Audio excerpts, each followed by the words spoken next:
네, 안녕하세요, 여러분. 오늘 이 시간에는 6번째 강좌로 AI를 활용한 교육에 대해서 같이 한번 이야기를 해볼까 합니다. 오늘 이 시간에는 여러분과 함께 인공지능을 교육에 활용한다는 게 도대체 어떤 의미가 있는가? 그 다음에 실제로 어떤 것들이 쓰여지고 있는가? 그러면 그런 것들을 쓸 때 우리가 무엇을 조심해야 되는가? 이런 것들을 같이 한번 이야기해 보겠습니다. 여기 지금 제가 인공지능 활용에 관해서 뉴스 한 토막을 가지고 나왔는데요. 최근 들어서 학교에서도 챗 GPT를 막 활용을 막 하고요. 인공지능 교육을 강화한다, 이런 뉴스들을 굉장히 많이 보실 수 있을 겁니다. 이 뉴스 내용 보시면요, 학교에서도 다양한 디자인을 한다든지 수업 시간에 학생들이 같이 협업을 한다든지 새로운 것을 만들어낸다든지 할 때 인공지능을 굉장히 많이 활용하고 있다는 것을 보실 수가 있습니다. 인공지능의 종류부터 여러분과 함께 한번 이야기해 보려고 제가 여기 가지고 왔는데요. 여러분들 많이 들어보셨을 거예요.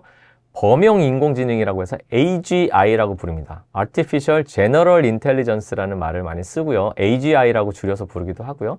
그리고 최근 들어서 정말 많이 들어보셨을 거예요. 생성형 인공지능이라고 부릅니다. 생성형, 뭔가를 만들어낸다는 뜻이죠. 범용 인공지능은 사실은 인공지능의 꿈이기도 합니다. 그동안 여러분들이 알고 있는 인공지능 어떤 게 있으신가요? 이세돌 구단하고 싸웠던, 바둑을 뒀던 알파고 알고 계시죠? 알파고는 범용 인공지능인가요? 그렇지 않죠. 알파고는 바둑만 두는 인공지능입니다. 그렇죠. 바둑을 잘 둘 수 있도록 훈련된 인공지능이란 말이죠. 그래서 특정 분야의 특정 일만 잘할 수 있는 인공지능은 이미 많이 존재해 왔습니다. 근데 인공지능의 꿈은 인간의 지능과 동등하거나 아니면 그 이상의 지능을 갖게 되면서 훨씬 더 많은 일을, 인간이 할 수 있는 모든 일을 다 해낼 수 있는 인공지능을 만드는 것을 우리는 꿈으로 하고 있죠. 그것을 바로 범용 인공지능이라고 부릅니다. 이런 범용 인공지능이 나오게 되는 시점에 대해서 특이점이라고 부르는 싱귤러리티, 특이점이라고 부르는 미래학자도 있고요. 그 시기가 몇십 년 후가 될 거다, 아니다 100년 후에도 안 될 거다, 이런 논란들이 많이 있습니다. 어쨌거나 범용 인공지능을 향해서 지금 인공지능들이 많이 개발이 진행이 되고 있고요. 최근에 많이 얘기가 됐던 생성형 인공지능은 거대 언어 모델이라는 게 있거든요. LLM, Large Scale Language 모델이라고 해서 거대 언어 모델을 가지고 챗봇 형태의 UI를 입힌 이제 앱의 형태인데요. 생성형 인공지능은 어떤 학습된 패턴, 학습된 데이터를 기반으로 해서 문서나 아니면 이미지나 영상이나 음악이나 이런 것들을 만들어낼 수 있는 인공지능을 생성형 인공지능이라고 하는 거죠. 그래서 뭔가를 만들어낸다 그래서 생성형 인공지능이라고 저희가 부르고 있습니다. 근데 인공지능을 교육에 활용하는 데 있어서 왜 그러면 인공지능을 써야 돼? 그 첫 번째 답으로 이전 시간에 계속해서 이야기해왔던 맞춤형 교육, 개인화된 학습 과정, 이런 것들을 하려고 봤더니 뭐가 중요하죠? 개인이 어떤 특성을 갖고 있지? 한 학생이 어떤 정도 수준에 있지라는 걸 먼저 진단이 돼야 되잖아요. 근데 그런 진단하기가 쉽지 않은 거죠. 만약에 선생님이 혼자서 계속해서 시험을 여러 차례 봐가지고 이 학생은 실력이 이 정도 된다, 아니면 한 번 시험 보고 몇 점이니까 이 정도네 라고 판단하기가 굉장히 쉽지 않은 겁니다. 그런데 이런 인공지능을 적용한다는 것은 수많은 데이터를 분석해서 이 친구는 여기가 부족하구나, 이 정도의 실력을 갖고 있구나 해서 데이터 분석을 통한 진단의 의미가 있고요. 그것을 바탕으로 해서 개인화된 학습 컨텐츠를 제공한다라는 목적이 있습니다. 만약에 교사가 한 명 한 명 우리 반 학생 30명한테 실력이 다 다른데, 그러면 내가 이 친구한테 이 정도 수준, 이 친구한테 이 정도 수준, 그걸 다 다르게 컨텐츠를 만들어 제공하려고 한다면 아마 선생님 혼자서 아마 밤을 새워도 다 못하실 거예요. 근데 인공지능을 통해서 이런 맞춤형 학습을 할 수 있다. 그래서 인공지능을 적용해 보자, 이런 얘기가 계속해서 나오고 있는 것이죠. 두 번째 얘기로는요, 인공지능을 왜 적용해야 되냐, 도대체 인공지능을 교육에 적용하는 의미가 뭐냐라고 했을 때, 두 번째 의미로는 학생들이 주도적 학습을 할 수 있도록 한다라는 뜻이 있습니다. 그래서 인공지능 어플리케이션이라든지 이런 것들의 도움을 통해서 평가와 피드백을 받고 자기가 그것을 본 다음에 나는 이 부분이 부족하네, 여기를 공부해야겠다라고 알게 되거나, 아니면 두 번째는 여기 흥미 유발이라고 돼 있는데, 인공지능이 적용된 소프트웨어들을 보면요, 굉장히 학생들의 어떤 동기를 유발하거나 자극을 주거나 이런 재미 요소들을 배치해 놨습니다. 어떤 보상책을 주기도 하고요, 어떤 스티커를 잘하면 주기도 하고요, 점수를 줘가지고 다른 학생이랑 막 이렇게 재밌게 놀게 하기도 하고요, 이런 보상책을 만들어 놓은 거죠. 그래서 공부를 조금 더 열심히 해보고자 하는 흥미를 유발시키고 동기를 부여하도록 설계되어 있는 학습 프로그램들이 많이 있습니다. 그래서 그런 주도적 학습의 흥미 유발이라는 측면도 있고요. 그래서 결국은 학생이 스스로 학습을 할 수 있도록 해보자. 그런데 기여할 수 있다. 이런 것이 바로 인공지능을 적용하는 두 번째 이유가 될 수 있을 겁니다. 그리고 세 번째는 교사의 입장입니다. 선생님들의 입장에서 학생들 개인별로 지금 미래 교육의 여러 가지 과제들이 학생 개인화된 커리큘럼, 학생 개인화된 맞춤형 교육 과정 이런 것들에 많이 지금 포커스가 맞춰져 있고 논의가 많이 되고 있는데 그러면 그런 것들을 실제적으로 혼자 할 수 있느냐? 기술의 도움 없이 할 수 있느냐? 기술의 도움을 받는다고 했을 때 어떤 기술이 필요한 거냐? 인공지능이 필요하게 된다는 것이죠. 학생 개인별 학습 과정을 설계한다든지 자료를 만들어낸다든지 이런 것들을 자동화해가지고 선생님들의 시간을 세이브한다든지 이런 것들이 굉장히 중요하게 됩니다. 그러면 선생님들이 그만큼 세이브한 시간이나 물리적 자원을 또 다른 곳에 교사의 역량을 높인다거나 다른 수업 과정을 개발한다거나 이런 데 더 효율적으로 쓸 수 있게 된다는 것이죠. 그래서 효율적인 교육을 위해서 교사의 입장에서도 인공지능을 적용하는 것은 큰 의미가 있다. 이렇게 볼 수가 있겠습니다. 인공지능이 실제로 적용된 어플리케이션을 하나 소개를 시켜드릴까 하는데요. 똑똑 수학 탐험대라고요. 지금 실제로 많은 교육청에서 활용을 하고 있습니다. 인공지능 활용 초등 수학 수업 지원 시스템 이렇게 돼 있죠. 그래서 여러분들의 아마 초등학생 자녀를 둔 학부모님들이나 학생들이 이거를 아마 사용해 봤을 수도 있어요. 그래서 여기를 들어가 보면요. 어떤 기능을 제공하느냐 보시면 학습 결과 진단 및 분석이라고 돼 있습니다. 인공지능을 활용해서 학습 결과 분석, 제가 아까 보여드렸던 인공지능 적용의 목적이죠. 평가와 진단을 한다. 그래서 시각화된 정보를 제공한다. 그래프로 예쁘게 그려가지고요. 어디가 부족하고 어디가 잘한다. 강점과 단점을 한눈에 볼 수 있도록 정리해서 보여준다는 거죠. 그다음에 미니게임, 게임 요소가 포함되어 있어서 즐겁게 수학 원리를 이해할 수 있다. 아까 자기주도 학습을 할 수 있도록 흥미를 유발한다고 그랬죠. 인공지능 활용을 통해서. 그래서 그런 요소들이 이렇게 들어가 있습니다. 학습 보상, 나만의 마을 꾸미기. 이렇게 해서 학생들이 더 재미있게 공부를 수학이라는 과목이 굉장히 지루하고 힘들 수도 있기 때문에 나만의 마을 꾸미기라는 어떤 재미 요소를 집어넣어서 즐겁게 수학을 공부할 수 있도록 이렇게 만들어 놓은 거죠. 그래서 이런 진단 분석, 그 다음에 학습 결과를 분석을 통해서 나온 데이터를 가지고 맞춤형 학습을 제안한다. 여기까지가 현재 똑똑 수학 탐험대의 기능으로 되어 있습니다. 그래서 이렇게 실제적으로 인공지능 수학 앱이 이미 제공이 되고 있는 것이죠.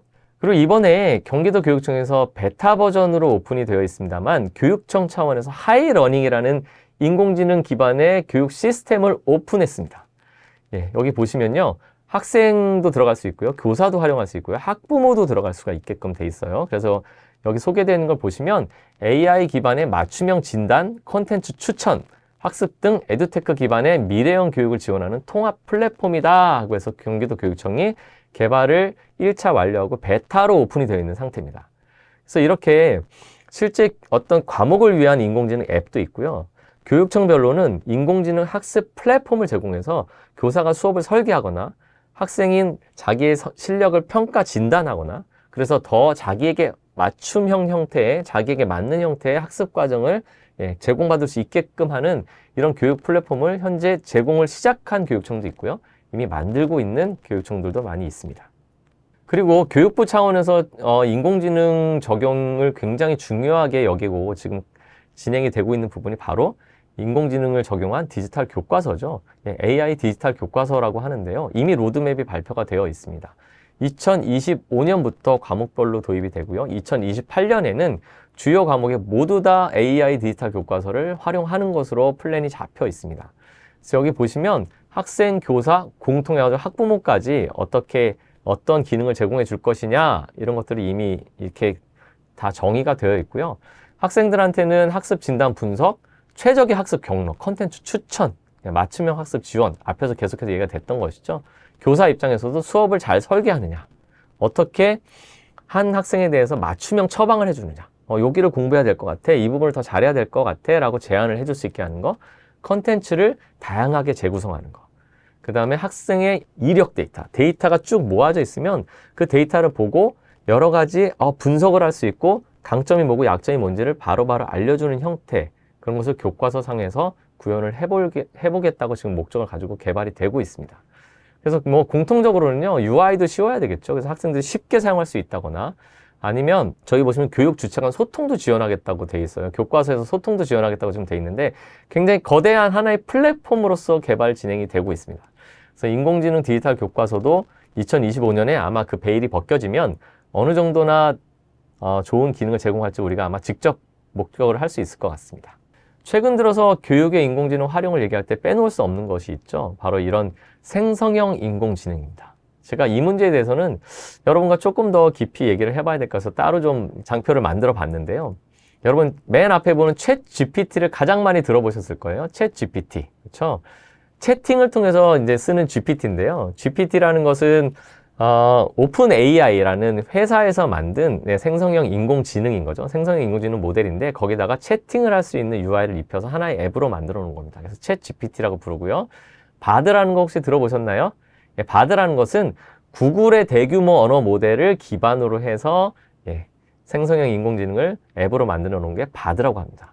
그 다음에 여기에 빠질 수 없죠. 우리나라의 네이버도 지난 8월에 하이퍼클로바 X라는 생성형 인공지능을 발표했습니다. 그래서 지금 여러분들은 챗 GPT나 바드, 그리고 하이퍼클로바 X와 같은 생성형 인공지능을 사용하실 수가 있어요.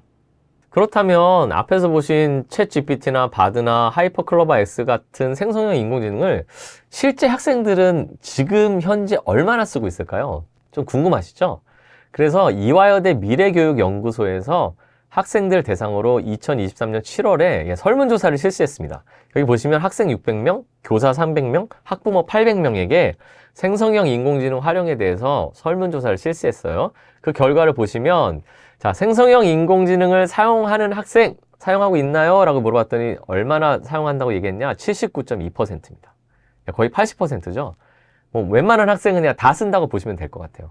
그 다음에 생성형 AI를 사용하는 교사 했더니 61%, 학생보다 교사가 더 적죠.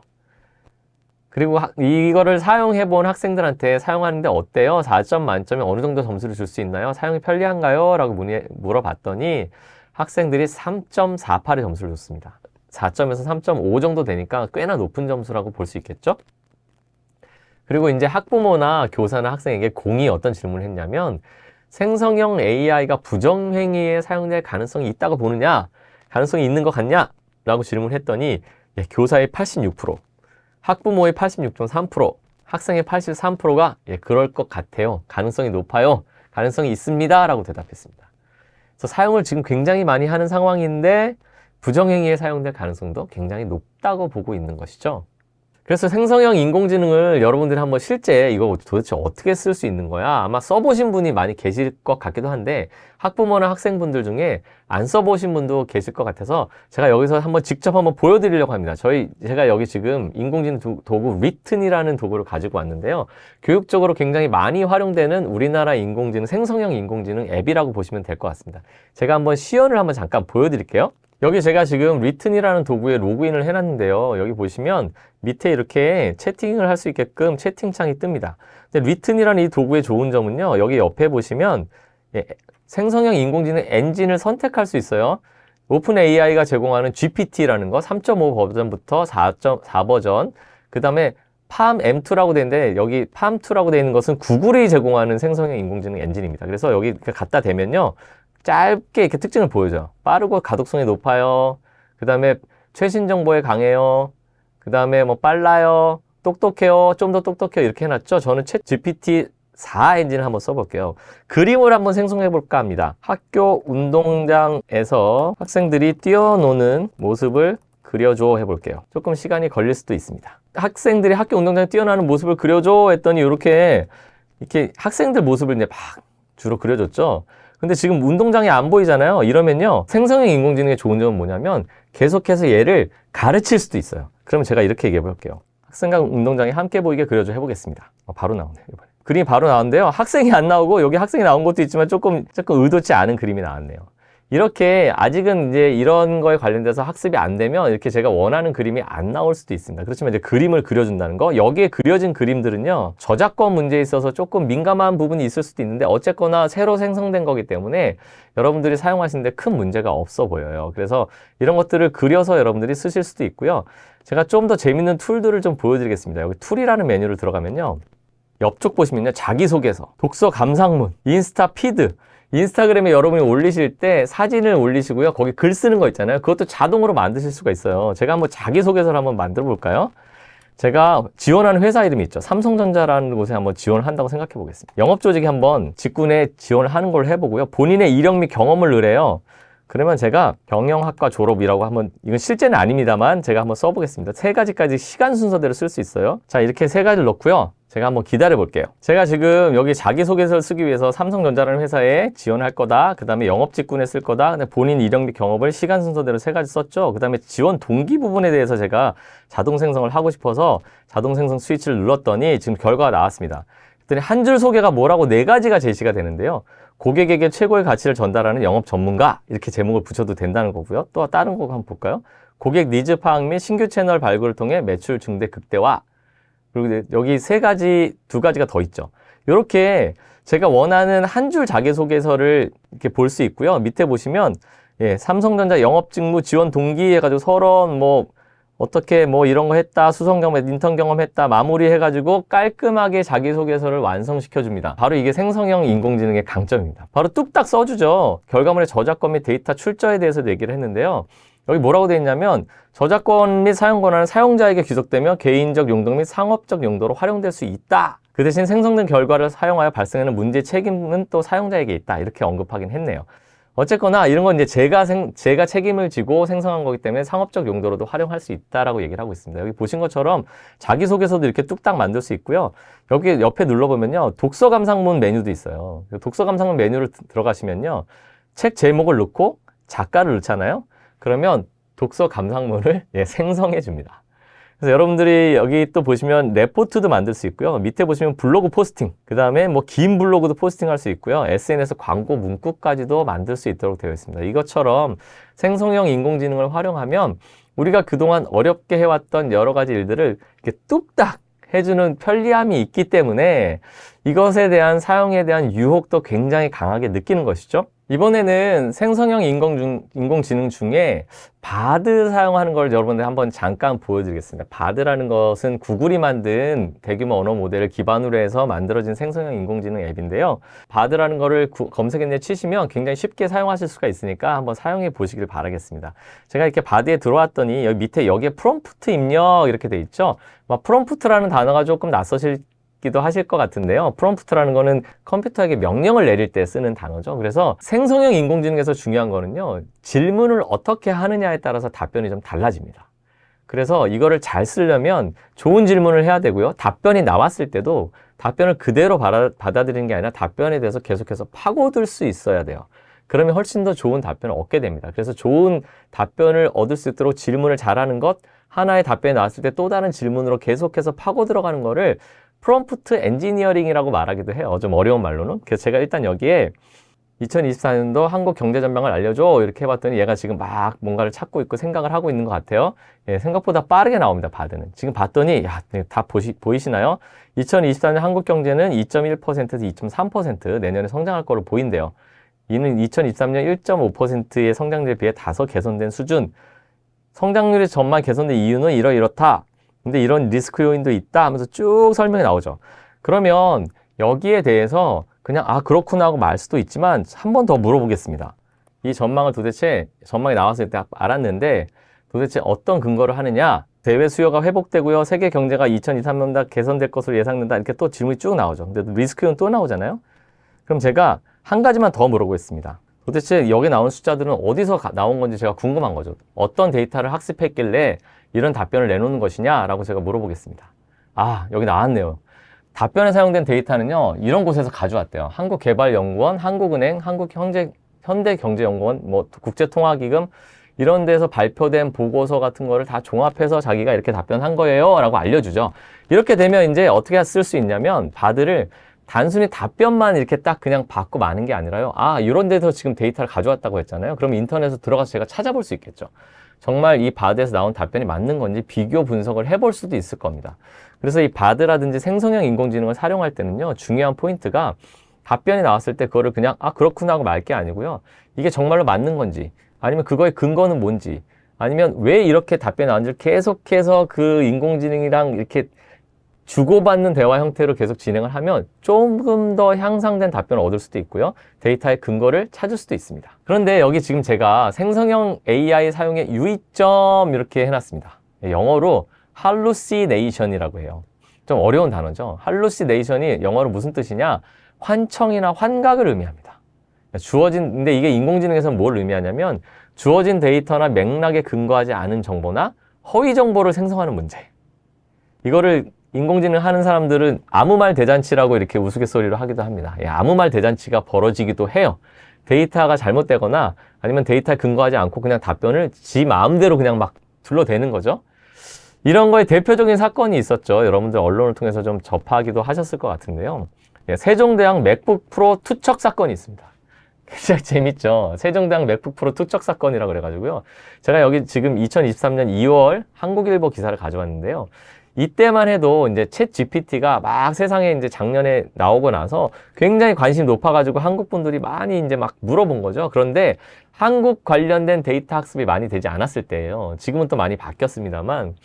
그리고 이때만 해도 최근 2년치 데이터가 학습이 안 되어 있었고, 그러다 보니까 이제 답변이 이렇게 나오게 됐는데, 조선실록에 기록된 세종대왕의 맥북 프로 던짐 사건에 대해서 알려줘 이렇게 물어봤더니 이제 챗 GPT가 답변을 한 거죠. 세종대왕의 맥북 프로 던짐 사건은 역사서인 조선왕조 실록에 기록된 일화로 15세기 조선시대 세종대왕이 새로 개발한 훈민정음 초고를 작성하던 중에 담장자에게 화가 나가지고 맥북 프로를 방으로 던진 사건이다 이렇게 정해놨잖아요. 이거 읽어보니까 어떠세요? 그냥 그럴듯하죠. 그래서 아무 말 대잔치라고도 하는데 그럴듯한 문장으로 만들어놨기 때문에 잘 모르는 사람이 속을 수가 있습니다.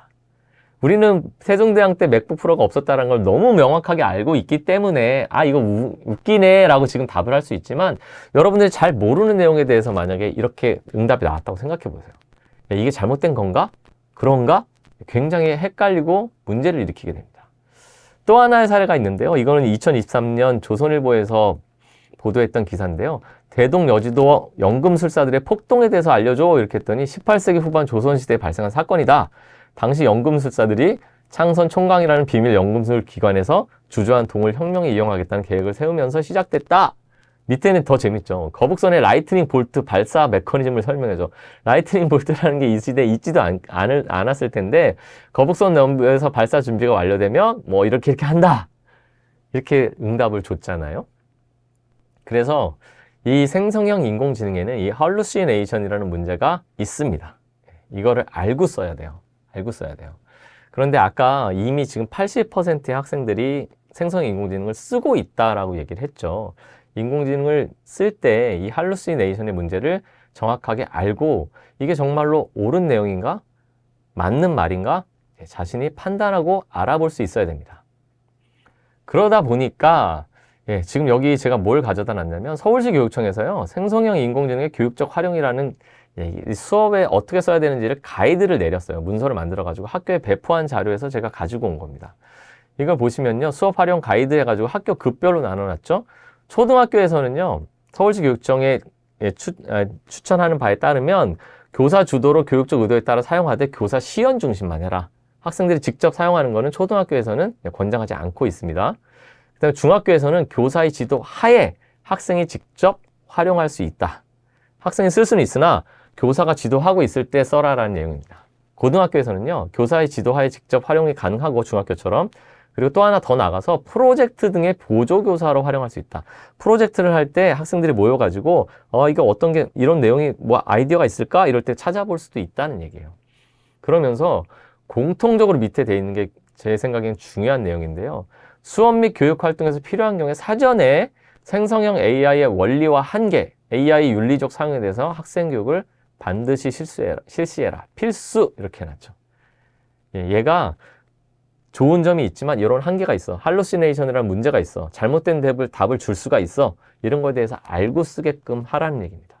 사전에 교육을 다 하라는 내용인데 저 사전 교육하는 것도 사실 쉽지는 않죠. 많은 학생들에게 사전 교육을 해야 됩니다. 그런데 쉽지는 않지만 학생들의 이 한계를 명확히 알고 쓸 수 있도록 아마 이 강좌를 지금 듣고 계신 교사 여러분들께서도 본인의 맡으신 수업 시간에 생성형 인공지능을 쓸 때는 이러한 한계점이 분명히 존재한다. 그래서 그 답을 무조건적으로 받아들이는 것이 옳지 않고 그것이 맞는지 틀린지 검증할 수 있는 내용에 대해서 써야 된다라고 가이드를 주시는 것이 좋을 것 같습니다.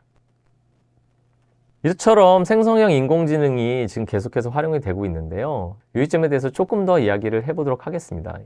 구글의 바드를 이용해서요. 제가 어떤 명령을 내린 거예요. 프롬프트에 입력을 한 거냐면 2차 방정식을 푸는 파이썬 프로그램을 만들어줘 라고 한 겁니다.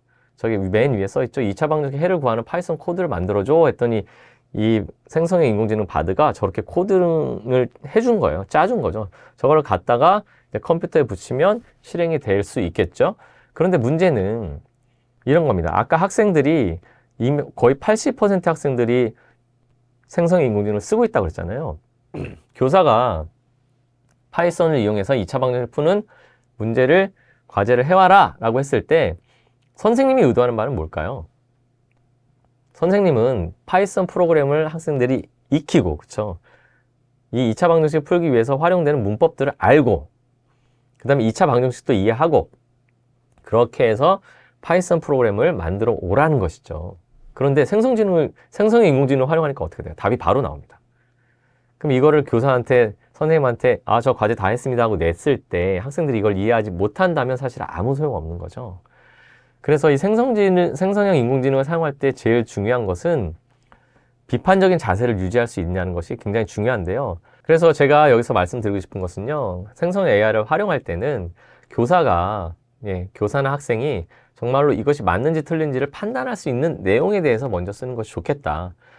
이걸 무방비적으로 모든 것에 다 활용한다. 이렇다기보다는 범위를 좁혀서 아까 서울시 교육청에서는 중학생과 고등학생이 일단 쓸 수 있다라는 가이드라인을 줬지만 저는 고등학생과 중학생도 자신이 이해하지 못하는 내용에 대해서는 쓰지 않는 것이 바람직하겠다라는 생각을 가지고 있습니다. 제가 여기 조사 학습의 수단이라고 이렇게 해놨는데요. 여러분들 우리 아마 인터넷이 나오기 이전 세대, 저는 인터넷이 나오기 이전에 이제 초중고를 다녔습니다만 그때는 공부한다라는 게 어땠나요? 뭔가 보고서를 쓰거나 조사하려고 하면 어떻게 했죠? 도서관에 갔습니다. 도서관에 가서 내가 찾고자 하는 주제에 대해서 관련된 책들을 다 뽑아가지고 막 자리에 갖다 놓고 이만큼 쌓아놓고요. 막 어디에 내가 원하는 게 있지 막 책을 펼치고요. 막 난리를 쳤죠. 그래서 도서관에 갔고요. 거기에 책에서 책에서 찾았죠. 책에서 찾고 조사를 했습니다. 지금은요, 어떤가요? 학생들이 도서관을 갈 수도 있지만 그냥 인터넷을 다이렉트로 검색할 수 있죠. 도서관에 가지 않고. 그래서 검색한 내용을 추가로 이렇게 막 합치거나 거기에서 내용을 붙이거나 검색한 내용을 확인하거나 이런 과정들을 빠르게 할 수 있습니다. 도서관에 가지 않고도 할 수 있는 거죠. 근데 생성형 AI를 쓰게 되면 어떻게 되나요? 도서관에 가는 수고, 거기서 책을 찾는 수고, 뭔가를 내용을 여러 개를 보고 그것을 합치는 수고 이런 것들을 아무것도 하지 않아도 됩니다. 그냥 바로 제시를 해주니까요. 그래서 우리가 이런 것들을 쓸 때 굉장히 좀 유의해야 되는 부분이요. 우리가 도서관에 가서 책을 보거나 검색을 하게 되면은 검색 수단은 책과 인터넷이라는 것으로 달라져 있지만 어쨌거나 검색을 한 다음에는 이런 과정이 이루어지게 됩니다. 검색을 하게 되면 그 특정 내용에 대해서 조사를 이제 계속 여러 개의 컨텐츠를 보겠죠. 뭐 보고서도 뭐 10개도 볼 수도 있고 20개도 볼 수도 있고 그게 종이가 됐던 인터넷이 됐던 보게 될 겁니다. 그러면 그 내용들을 어떻게 하죠? 제가 지금 통합이라고 써놨는데 거기서 나의 생각에 맞는 것들 그리고 주제에 맞는 것들을 뽑아내서 합치는 과정을 거치게 됩니다. 그래서 검색하고요. 종이책으로 검색할 수도 있고 도서관에서 인터넷으로 검색할 수도 있고요. 정밀 조사를 하고요. 그 내용들을 조사된 내용들을 통합하는 과정을 거치게 됩니다. 그런데 AI를 활용하게 되면 저런 과정들 자체가 다 없어진다는 것이죠. 특히 생성형 인공지능을 활용하게 되면 그래서 조사 보고서를 써오라고 했을 때 사실은 보고서로 써낸 내용보다 2배, 3배, 4배, 5배의 내용을 학습하게 됩니다. 어떻게 보면 그 조사 결과 보고서를 내라고 한 교사의 의도는 거기에 있었을 수도 있죠. 그런데 AI를 활용하게 되면요. 그 앞에 모든 과정이 생략돼요. 물론 AI가 내놓은 답변을 바탕으로 해서 더 내용을 풍부하게 붙일 수도 있겠죠. 그러나 학생들이 그렇게 하기까지 쉽지 않은 과정을 거쳐야 될 겁니다. 그래서 제일 중요한 건 저는 비판적 사고라고 생각을 합니다. 생성형 AI를 활용할 때 비판적 사고를 가지고 접근하느냐 아니면 맹목적인 믿음을 가지고 생성형 AI에 접근하냐는 매우 중요한 차이가 될 것 같아요. 생성형 AI가 준 답을 내가 다시 확인하는 과정이 반드시 필요합니다. 그래서 학교 급별로 아까 서울시 교육청에서도 가이드를 줬지만 저는 자기가 알고 있는 내용에 대해서 비판적으로 사고할 수 있는 내용에 대해서 사용했으면 좋겠다고 계속 말씀을 드렸죠.